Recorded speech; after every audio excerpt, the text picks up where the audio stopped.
Lukas 23 ayat 26-43. Yesus dibawa untuk disalibkan.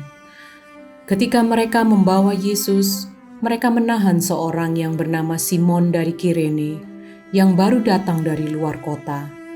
Lalu diletakkan salib itu di atas bahunya, supaya dipikulnya sambil mengikuti Yesus. Sejumlah besar orang mengikuti dia.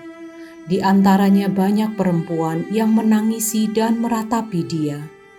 Yesus berpaling kepada mereka dan berkata, "Hai putri-putri Yerusalem, janganlah kamu menangisi aku, melainkan tangisilah dirimu sendiri dan anak-anakmu. Sebab lihat, akan tiba masanya orang berkata, berbahagialah perempuan mandul dan yang rahimnya tidak pernah melahirkan dan yang susunya tidak pernah menyusui. Maka orang akan mulai berkata kepada gunung-gunung, runtuhlah menimpa kami, dan kepada bukit-bukit, timbunilah kami. Sebab jikalau orang berbuat demikian dengan kayu hidup, apakah yang akan terjadi dengan kayu kering?" Dan ada juga digiring dua orang lain, yaitu dua penjahat, untuk dihukum mati bersama-sama dengan dia. Yesus disalibkan.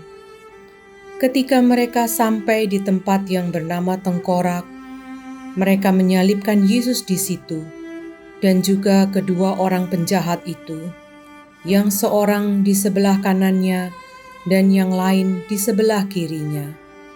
Yesus berkata, "Ya Bapa, ampunilah mereka, sebab mereka tidak tahu apa yang mereka perbuat." Dan mereka membuang undi untuk membagi pakaiannya. Orang banyak berdiri di situ dan melihat semuanya. Pemimpin-pemimpin mengejek dia, katanya, "Orang lain ia selamatkan.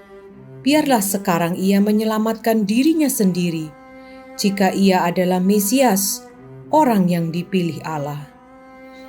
Juga prajurit-prajurit mengolok-olokkan dia. Mereka mengunjukkan anggur asam kepadanya dan berkata, "Jika engkau adalah raja orang Yahudi, selamatkanlah dirimu." Ada juga tulisan di atas kepalanya, "Inilah raja orang Yahudi." Seorang dari penjahat yang digantung itu menghujat dia, katanya, "Bukankah engkau adalah Kristus? Selamatkanlah dirimu dan kami." Tetapi yang seorang menegur dia, katanya, "Tidakkah engkau takut, juga tidak kepada Allah, sedang engkau menerima hukuman yang sama? Kita memang selayaknya dihukum, sebab kita menerima balasan yang setimpal dengan perbuatan kita, tetapi orang ini tidak berbuat sesuatu yang salah." Lalu ia berkata, "Yesus, ingatlah akan aku apabila engkau datang sebagai raja." Kata Yesus kepadanya, "Aku berkata kepadamu, sesungguhnya hari ini juga engkau akan ada bersama-sama dengan aku di dalam Firdaus."